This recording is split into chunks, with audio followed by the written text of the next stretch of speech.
Garantir la préservation de l'ordre public. Je vous rappelle que sont exclus du bénéfice de la présente circulaire les étrangers dont la présence en France constituerait une menace à l'ordre public ou qui se trouveraient en situation de polygamie sur le territoire national.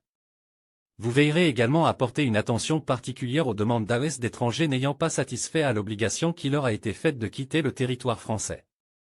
Je vous rappelle à cet égard que la loi du 26 janvier 2024 a porté à 3 ans la durée pendant laquelle une OQTF est susceptible de faire l'objet d'une exécution forcée, 1 degré de l'article L. 731-1 CESEDA.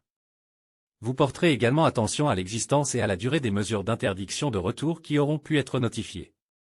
Or, l'existence d'une mesure portant obligation de quitter le territoire français non exécutée peut justifier depuis l'entrée en vigueur de l'article L. 432-1 du CESEDA, un refus de délivrance d'une carte de séjour temporaire. Il vous appartient cependant d'apprécier l'ensemble de la situation de l'étranger avant de prendre une décision de refus de titre.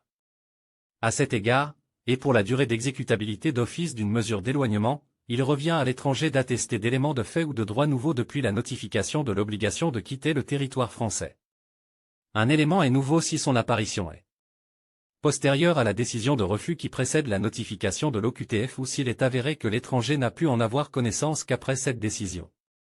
Je vous demande par ailleurs d'apporter une attention particulière à ces nouvelles dispositions, en retenant, pour leur application, une antériorité de 3 ans de l'obligation de quitter le territoire français.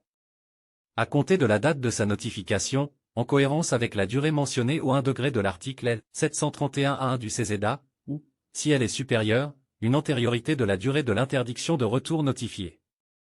En raison du caractère exceptionnel de ces admissions au séjour, vous porterez une attention particulière et personnelle à la mise en œuvre du dispositif fixé par cette circulaire et vous voudrez bien m'informer de toute difficulté que vous rencontreriez dans son application, ainsi que la Direction générale des étrangers en France.